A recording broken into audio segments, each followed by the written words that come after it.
오늘 이 본문 말씀을 보면 좋은 이웃이 있는 사람, 좋은 동역자를 얻은 사람은 참으로 행복하다, 이 축복된 삶이 됨을 말씀을 하고 있습니다. 그래서 좋은 이웃을 얻게 되어지면 어떤 은혜가 임하느냐? 첫째는 보람된 삶이 되는 것입니다. 이 9절 말씀을 보면 두 사람이 한 사람보다 나음은 저희가 수고함으로 좋은 상을 얻을 것이며, 두 사람이 함께 수고해서 열매를 얻는 삶이 될 때 참 보람을 느낄 수 있는 것입니다. 이 사도행전 3장에 보면은 이 베드로와 요한이 이 성전에 기도하러 갈 때에 성전 문 앞에 한 번도 걸어보지 못한 이 안진뱅이 된 사람을 위해서 사역을 합니다. 이 함께 위에서 기도하고 그리고 우리를 보라 하면서 그를 위해서 기도할 때 나사렛 예수 그리스도 이름으로 일어나 걸어라, 그 사람이 일어나 걷는 역사가 일어났습니다.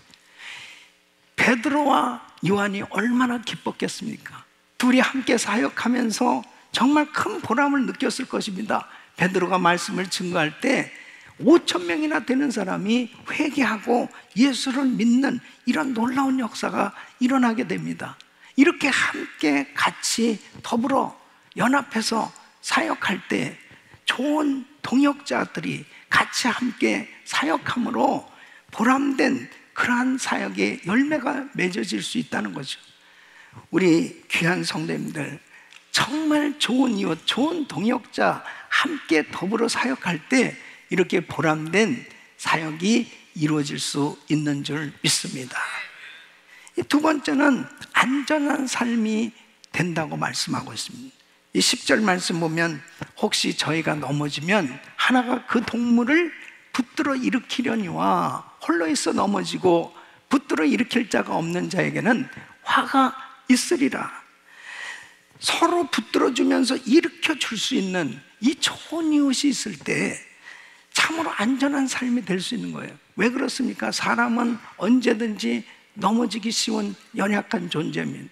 또 시험을 언제든지 당할 수 있어요. 내가 시험을 당하고 내가 넘어졌을 때 그때 누군가 나를 붙들어 일으켜 줄 수 있다면, 그렇게 나를 정말 세워줄 수 있는, 도와줄 수 있는 좋은 이웃이 있는 사람은 평안한 삶, 안전한 삶이 이루어질 수 있는 것이죠. 사도 바울도 자신이 정말 예수 믿고 참 하나님 앞에 귀하게 쓰임받고 싶었지만은 사람들이 자기를 받아주는 사람이 없었습니다. 왜냐하면 워낙 바울이 정말 교회를 핍박하고 예수 믿는 사람들을 너무 나쁘게 핍박을 했어요. 그러니까 사람들이 다 의심하고 이 바울을 받아주지 않을 때 바나바가 그를 붙들어줬습니다. 사도들을 소개시켜주고, 그리고 바나바가 안디옥 교회에서 목회를 할 때 5가지 가서 이 바울을 데려다가 함께 목회하면서 이 바울을 붙들어 일으켜줬단 말이에요. 정말 하나님께서 그 바울과 바나바의 사역을 통해서 놀라운 열매가 맺어지도록 역사해 주셨던 걸 볼 수 있습니다. 누군가가 나를 붙들어 일으켜준다, 나를 정말 세워준다는 것은 참으로 큰 축복이죠. 여러분, 사도 바울이 주님 앞에 정말 최선을 다해서 선교했습니다. 그런 가운데 그에게 얼마나 엄청난 시험과 핍박이 있었습니까? 이제 로마 감옥에서 죽을 날이 얼마 남지 않은 정말 그 위기를 겪고 있을 때 이제 한 사람, 두 사람 동역자들이 바울에게서 떠나기 시작합니다.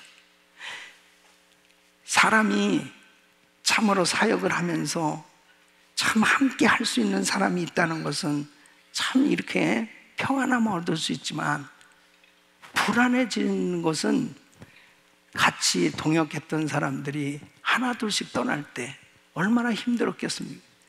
디모데 후서 4장 10절에 이렇게 말합니다. 데마는 이 세상을 사랑하여 나를 버리고 데살로니가로 갔고, 그리스게는 갈라디아로, 디도는 달마디아로 갔고, 다 사랑하는 동역자들이 이렇게 떠나가요.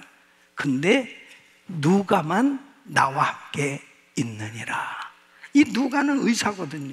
사실 바울은 사역하면서 육체에 가시가 있었습니다. 성경학자들이 말하는 안질이라고도 하고 간질이라고도 하는 그런 육체의 가시를 가지고 얼마나 힘들게 사역을 했는지 몰라요. 근데 그 옆에 의사인 누가가 늘 함께 해주었다는 거예요. 얼마나 고마운 친구입니까? 이 좋은 이웃입니까? 이렇게 사도 바울이 사역을 하면서 정말 외롭고 힘든 그런 사역의 여정 가운데서도 함께 해줬던, 바울을 붙들고 늘 함께 동행했던 이런 좋은 이웃, 좋은 동역자가 있었기에 끝까지 사역을 감당할 수 있었던 것입니다. 사랑하는 성도 여러분, 여러분 모두에게 이처럼 함께 할 수 있는 좋은 이웃이 있기를 예수 이름으로 축원합니다. 세 번째는 기쁨이 있는 삶이 되는 겁니다. 여러분 11절 말씀 보면 두 사람이 함께 누우면 따뜻하거니와 한 사람이면 어찌 따뜻하랴. 사람은 누구나 다 격려가 필요해요. 사랑이 필요합니다. 이 두 사람이 함께 누우면 결국 사람이 살아가면서 함께 할 수 있는 사람, 이 좋은 이웃, 좋은 동역자가 있을 때 행복을 누릴 수가 있는 거지요. 가장 인생이 정말 고통이 뭐냐? 물질이 없는 것이 고통이 아니에요. 고독이 고통입니다. 그래서 아담을 위해서 아담의 독처하는 것이 좋지 못하니 이 홀로 있는 것, 그 고독은 인생의 가장 힘든 시간입니다. 그래서 아담을 위해서 하와를 지어주신 거예요.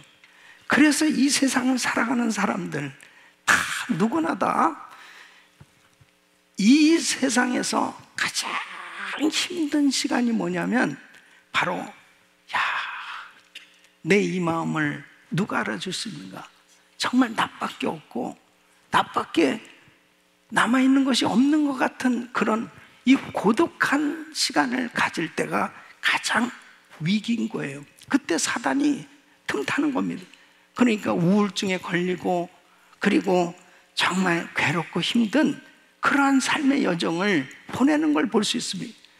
나를 정말 이해해 줄 수 있고 정말 나의 그 마음에 있는 것들을 내놓고 터놓고 얘기할 수 있는 좋은 이웃이 있다는 것은 정말 행복한 겁니다.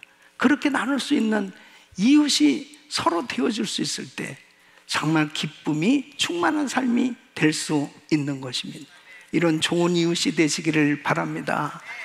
네 번째는 승리하는 삶이 될 수 있다는 것입니다. 12절 말씀 보면 한 사람이면 패하겠거니와 두 사람이면 능히 당하나 삼겹줄은 쉽게 끊어지지 아니하느니라. 좋은 이웃이 있는 사람의 삶에는 승리가 있는 거예요. 여러분 혼자서는 이 세상에서 승리할 수가 없습니다. 이스라엘 백성들이 이제 애굽에서 나와서 광야에서 제일 먼저 전쟁을 치른 것은 아말렉과의 전쟁이었습니다. 그 아말렉과의 전쟁에 여호수아와 군대가 이제 그 전쟁터로 나갔습니다. 근데 모세가 산에 올라가서 손을 들고 기도하면 이스라엘이 이기고 모세의 팔이 내려오면 이스라엘이 졌다고 기록하고 있습니다. 모세도 피곤하니까 팔이 내려왔습니다. 그때 아론과 훌이 모세의 팔을 올려줬어. 그 모세의 팔이 내려오지 않았을 때 영영한 승리, 여호와 니스, 바로 이스라엘이 이겼다고 말씀하고 있습니다. 나의 피곤한 팔이 내려올 때, 나의 인생에 피곤한 팔이 내려올 때 누군가 나의 팔을 올려줄 수 있는 이웃, 나의 팔을 서로 잡아 올려줄 때 바로 우리 인생은 승리할 수 있게 되는 줄로 믿습니다. 잠언 17장 17절에 친구는 사랑이 끊이지 아니하고 형제는 위급한 때까지 위하여 낳느니라. 여러분 좋은 이웃을 얻었다는 것은 정말 큰 축복이요 행복인 것입니다. 에베레스트 산을 등정한 사람들마다 야, 세계에서 가장 높고 그 험한 산, 어떻게 그 꼭대기까지, 최정상까지 등반했을까? 그 깃발을 꽂고, 그리고 환호성을 지으죠. 야, 여기까지 등반했다고. 근데 여러분, 그 에베레스트 산을 등반한 사람, 이 정상을 정복한 사람이 자기 혼자서 그 산까지 올라갈 수 있나요? 절대로 혼자서 올라갈 수 있는 게 아니에요. 그 사람이 에베레스트 산을 정복하기까지는 등산 장비를 날라주는 팀이 있고, 그리고 가는 길을 찾아주는 팀이 있었고, 그리고 발을 디딜 수 있도록 도와주는 팀이 있었기 때문에 그 최정상까지 올라갈 수 있었던 겁니다. 여러분, 우리는 누군가가 나를 도와주고, 누군가가 나를 붙들어주고, 누군가가 나를 세워줄 수 있는 그런 동역자, 좋은 이웃이 있기 때문에 오늘 우리는 이와 같이 은혜의 자리에 있는 줄로 믿습니다. 사랑하는 성도 여러분, 우리가 정말 하나님을 섬기면서 여러분 모두가 좋은 이웃들이 되셔서 정말 하나님이 기뻐하시는 그런 보람 있는 삶, 승리하는 삶, 행복한 삶의 여정이 되시기를 예수 이름으로 축원합니다. 우리의 남은 생에 정말 하나님이 기뻐하시는 삶은 이렇게 좋은 이웃을 얻고 행복한 삶이 되는 것, 이것이 주님의 뜻이에요. 저는 오늘 이 말씀을 통해서 어떻게 하면 좋은 이웃을 만들 수 있을까? 어떻게 하면 좋은 이웃이 내가 되어줄 수 있을까? 하는 부분에 대한 말씀을 증거하려고 합니다. 오늘 이 말씀은 너무너무 중요한 말씀입니다. 저는 항상 매주마다 중요한 말씀을 전하고 있습니다. 중요하지 않으면 내가 절대 설교 안 합니다. 오늘 이 말씀이 여러분 일생의 축복이 되시길 바랍니다. 좋은 이웃을 얻어야 돼요. 좋은 이웃이 되어줘야 돼요. 그래야 여러분의 인생은 정말 안정된 삶, 승리하는 삶, 행복하고 보람된 삶 될 줄로 믿습니다. 자, 그러면 어떻게 하면 좋은 이웃이 될 수 있는가? 그 첫째는 같은 비전, 같은 목적을 가져야 되는 것입니다. 여러분, 하나님께서 인간을 창조하셨습니다. 바로 하나님께서 인간을 창조하신 목적이 뭘까요? 하나님께서 인간을 창조하신 목적이 뭡니까? 헬로. 하나님께서 인간을 창조하신 목적이 뭐예요?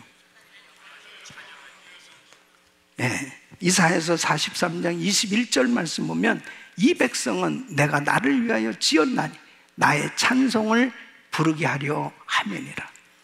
하나님께서 인간을 창조하신 목적은 우리를 통해서, 인생을 통해서 영광을 받으시기를 원하십니다. 찬송을 받으시기를 원하십니다. 그래서 우리의 모든 삶은 다 하나님께 영광을 위해서 살아야 됩니다. 무엇이 이 삶의 목적, 우리의 삶의 비전은 오직 하나님의 영광을 위해서 해야 되는 것입니다. 자, 교회는 바로 그리스도를 머리로 해서 성도가 한 몸의 지체로 상호 결합되어서 교회가 세워지는 것입니다. 교회의 머리는 예수 그리스도예요. 바로 성도들은 이 그리스도의 지체로서 지체들의 연합돼서 그리스도의 몸된 교회를 이루는 겁니다. 그러므로 이 크리스찬 공동체인 교회는 바로 하나님의 뜻대로 목적을 세우고, 그리고 하나님의 말씀으로 하나 될 수 있는 것입니다. 아무리 내가 어떠한 선한 목적을 가졌다 하더라도 하나님의 뜻이 아니라면 그것은 바른 목적이 될 수 없죠. 또 하나님께서 기뻐하시는 하나님의 말씀으로 하나 되어지 말씀이 아닌 그냥 내 생각으로 하는 것은 절대로 올바른 목적을 이루어 갈 수 없는 거죠. 그래서 우리 크리스찬 공동체인 교회는 오직 하나님의 말씀을 통해서 목적을 정하고 말씀을 통해서 하나 되어야 할 줄로 믿습니다. 여러분들은 지금 은혜교회라고 하는 이 크리스찬 공동체를 섬기게 된 겁니다. 그러면 여러분이 이 은혜교회에서 신앙생활 할 때 좋은 이웃을 만들어야 돼. 좋은 동역자들이 서로 되어줘야 됩니다. 그래야 하나님이 주신 이 비전이 이루어지고 여러분들은 행복한 신앙생활이 될 수 있죠. 그럴 때 우리는 정말 행복할 수 있어요. 좋은 동역자 될 수 있어요. 좋은 이웃이 될 수 있어요. 그래야 하나님께서 주신 이 비전을 감당할 수 있을 줄로 믿습니다. 두 번째는 바로 짐을 서로 나누어야 하는 것입니다. 10절 말씀을 보면은 혹시 저희가 넘어지면 하나가 그 동물을 붙들어 일으키려니와 홀로 있어 넘어지고 붙들어 일으킬 자가 없는 자에게는 화가 있으리라 그랬습니다. 자, 홀로 넘어질 수밖에 없을 때 그때 누군가가 붙들어주는 그 이웃, 그 짐을 나누고 정말 붙들어주는 그 이웃이 되어졌을 때 정말 살릴 수 있는 거 아니에요? 예? 그러니까 내가 질병에 걸려 넘어졌을 때, 내가 삶의 형편이 너무 힘들고 어려서 무너졌을 때, 나의 삶 가운데 고통스러운 무거운 짐으로 힘든 그런 삶의 여정을 지날 때 누군가가 내 무거운 짐을 나눠주고 나의 짐을 대신 져줄 수 있는 그런 좋은 이웃이 있다고 한번 생각해 보세요. 예? 이 짐은 서로 나눌 때 좋은 이웃이 되는 거예요. 야, 내 짐을 이렇게 져주다니. 그럴 때 그 사람에겐 좋은 이웃이 되겠죠. 여러분, 누가복음 10장에 보면은 여리고로 내려가다가 강도 만난 사람, 매를 맞아서 거반 다 죽게 됐습니다. 근데 제사장이 지나가면서 그냥 참 마음은 아팠지만 그냥 지나가는 거예요. 레위인도 역시 그냥 지나갔다. 근데 사마리아 사람, 이방 사람, 이 사람이 이 사람의 상처를 싸매주고 그리고 중화까지 데려가서 자기의 소유 물질을 주면서 이 사람 좀 잘 돌봐주라. 우리 예수님이 이 사마리아 사람의 이야기를 하시면서, 강도 만난 사람의 이야기를 하면서 이렇게 제자들에게 말씀합니다. 이 세 사람 중에 누가 강도 만난 자의 이웃이 되겠느냐? 선한 사마리아 사람입니다. 너도 가서 이와 같이 하라. 누가 진정한 이웃이냐는 거예요. 정말 힘들고 어려움을 겪는 그 사람, 그 사람에게 그 짐을 서로 나눌 때 좋은 이웃이 될 수 있다는 거예요. 이번에 우리 금요일 날 1000번째 기도 응답받은 것을 보고 드렸는데, 우리 교회 최근에 나온 새 가족입니다. 자매님인데 원래 오래전에 우리 은혜교회를 다녔어요.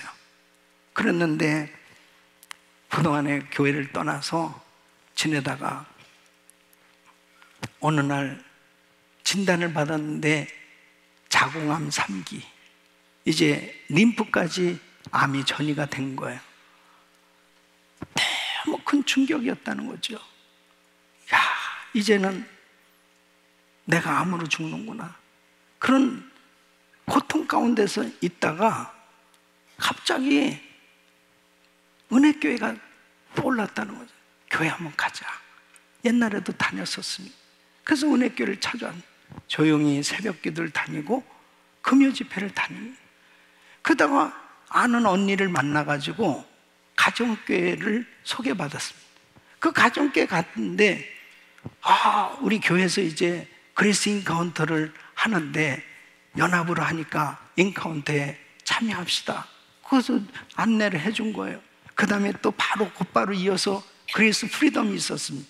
그 그리스 프리덤을 참석하면서 이 자매가 정말 성령 충만함을 받고요, 그 거듭나게 된 거죠. 은혜를 받고서 간증하는 것을 제가 들었는데, 이 자매가 이렇게 간증을 했어요. 저는 이제 예수님이 병 안 고쳐주셔서 괜찮아요. 나는 너무 행복하면 정말 주님을 만난 그 감격을 간증하는 거예요. 그런데 그 목자 된 집사님이 자기도 은혜교회 와서 암병으로 정말 투병할 때 교회에서 고침받았단 말이에요. 그러니까 나는 자매보다 더한 병이었어. 근데 나도 고침받았어. 기도 받아야 돼. 목사님한테 기도 받아야 돼. 그리고 새벽에도 안수기도를 받고 또 금요 집회 끝나고도 기도를 받고, 그런 가운데 이번에 이제 정밀 검사를 받게 되었습니다. 제가 터키 갔다 오고 난 다음에 바로 목사님 기적이 일어났습니다. 이 자매가 정밀 검사를 받게 됐습니다. 펫스캔을 받았는데 그냥 암이 싹 없어진 거예요. 할렐루야, 하나님께 영광입니다. 그래서 정밀 검사를 또 한 번 받았대요. 너무나 놀라운 것은 의사들도 놀라면서 정말 이렇게 깨끗하게 치유받았. 오늘 이 일부 예배 끝나고 제 방에 와서 눈물 흘리면서 정말 하나님께 영광을 돌렸습니다. 할렐루야. 사랑하는 성도 여러분, 누군가가 같이 짐을 나누는, 정말 같이 아픔을 나누고, 그리고 주님께 같이 함께 할 수 있는 이런 좋은 이웃이 되어줄 때, 여러분 정말 우리 인생은 승리할 수 있고 행복할 수 있는 줄로 믿습니다. 오늘 이 예배에 참석한 우리 성도들 가운데도 육체의 질병을 가진 사람 하나님 고쳐주실 줄로 믿습니다. 짐을 서로 나누라. 같이 함께 나눌 때 서로 살리는 역사가 일어날 줄로 믿습니다. 세 번째는 나의 자아가 희생되어야 하는 것입니다. 여러분 11절 말씀 보면 두 사람이 함께 누우면 따뜻하거니와 한 사람이면 어찌 따뜻하냐 그랬습니다. 자, 두 사람이 함께 누우면 따뜻하다는 것은 마음을 같이 하니까 따뜻한 것이지, 만일 마음이 나눠진 가운데 둘이 같이 있는다고 해서 따뜻해집니까? 마음이 나눠진 가운데 둘이 함께 한다는 것은 어떤 면에서는 불편해요. 썰렁한 겁니다. 중요한 것은 바로 뭐냐? 마음을 같이 하는 게 중요한데, 사람들마다 다 자기 개성이 있어요. 자기 삶의 양식이 있어요. 그런데 자기의 개성, 자기 삶의 양식을 주장하면 화합이 안 됩니다. 그러니까 함께 살면서도 늘 불편해요. 불평한. 예? 그러니까 정말 이렇게 공동체를 이루고 같이 신앙생활을 하면서도 역시 마찬가지입니다. 사람마다 다 나름대로 독특한 개성이 있고 은사가 있고 삶의 방식도 다 틀린 사람들이 이렇게 모였어요. 그랬을 때 우리가 어떻게 하나가 될 수 있습니까? 내 자아가 희생되어져야 되는 것입니다. 내 방식, 내 생각, 내 주장이 포기되어질 때 연합되어질 수 있고 하나 될 수 있는 거예요. 믿습니까? 그래서 그렇게 되어질 때 진정으로 따뜻한, 정말 사랑을 느낄 수 있는 그런 관계가 이루어질 수 있는 것입니다. 그래서 우리 예수님이 마태복음 16장 24절에 이렇게 말씀하십니다. 아무든지 나를 따라오려거든 자기를 부인하고 자기 십자가를 지고 나를 쫓을 것이니라. 예수님의 제자로 주님의 그 공동체를 섬기려면 자기를 부인하고 자기 십자가를 져야만 바로 진정으로 하나 되어지는 연합의 영성으로 섬길 수 있음을 말씀하고 있는 것입니다. 그러므로 우리 성도인들은 정말 나름대로 연합하길 원하고 서로 사랑하길 원하고 서로 동역하길 원하지만은 때로는 물과 기름처럼 서로 나눠지고 서로 힘들고 서로 불편하고 서로 어려움을 겪을 때가 있습니다. 그럴 때 중요한 것이 뭐냐? 상대방이 바뀌어지길 원하는 게 아니고 나의 자아가 희생되려고 노력해야 되는 것입니다. 그래야만 연합되고 하나 될 수 있는 것입니다. 영적인 실력이 있는 사람이 남을 나보다 낮게 여길 수 있는 거예요. 그래서 빌립보서 2장 3절에 이렇게 말씀하십니다. 아무 일에든지 다툼이나 허용으로 하지 말고 오직 겸손한 마음으로 각각 자기보다 남을 낮게 여기고, 남을 낮게 여겨야 되는데, 그래야 연합될 수 있는데, 그래야 하나 될 수 있는데, 여러분, 내가 다른 사람들보다 더 많이 배우고 내가 더 많은 능력과 은사를 받았다 하더라도 영적으로 실력 있는 사람만이 남을 나보다 낮게 여길 수 있는 거예요. 사도 바울이 그랬습니다. 사도 바울은 율법 있는 자에게는 율법 있는 자 같이, 율법 없는 자에게는 율법 없는 자 같이 되어줬다고 그랬습니다. 왜 같이 되어줬느냐? 그들 중에 몇몇이라도 얻으려 함이라. 리더십은 사람을 얻어야 되는 거예요. 좋은 이웃을 얻어야 되는 거예요. 좋은 동역자를 얻어야 되는 거예요. 그러기 위해서는 내 자신이 깨어지지 않으면 안 되는 겁니다. 그러니까 사도 바울도 자기를 쳐서 주님 앞에 복종시키겠다, 나는 날마다 죽노라, 그것은 정말 그 공동체를 살리기 위해서 남을 나보다 낮게 여기는 자신의 자아가 희생되어지는 그런 신앙이 되려고 부단히 노력했던 걸 보게 됩니다. 사랑하는 성도 여러분, 우리 교회가 세계 선교를 감당하기 위해서는 저러면 우리 모든 성도님들이 다 좋은 이웃이 돼야 돼요. 정말 서로를 귀하게 여기고 서로를 세워주면서 사랑의 공동체를 이룰 때 하나님께서 기뻐하시는 세계 선교 마무리의 비전을 이루는 삶이 될 줄로 믿습니다. 사랑하는 성도 여러분, 저는 정말 주의 사역을 하면서 지금 이 시대야말로 바로 우리가 내 자아가 희생되어지려고 하지 않고 내 고집대로, 내 주장대로, 내 생각대로 그렇게 주의를 하려고 할 때 결국은 주의 영광을 가리고 덕이 되어지지 않는 그런 신앙생활이 되는 일이 얼마나 많이 있는가. 선교지에도, 교회도, 크리스천의 지도자들 가족에도 과연 다시 한번 우리들을 돌아보면서 하나님, 주님 앞에 나의 자아가 온전히 부서지게 하여 주시옵소서, 무너지게 하여 주시옵소서, 온전히 회개되게 하여 주시옵소서. 요한복음 12장 24절 말씀, 내가 진실로 진실로 너에게로 한 알의 밀이 땅에 떨어져 죽지 아니하면 한 알 그대로 있고 죽으면 많은 열매를 맺느니라. 우리의 삶의 목적은 하나님께 영광, 우리 교회의 모든 사역의 목적은 하나님께 영광입니다. 하나님께 영광이 되어지지 아니하는 하나님의 영광을 가리는 일이 있다면 우리는 철저히 회개하고 하나님 앞에 온전히 드려짐으로 하나님의 영광을 위해서 사는 복된 삶이 되시기를 예수 이름으로 축원합니다.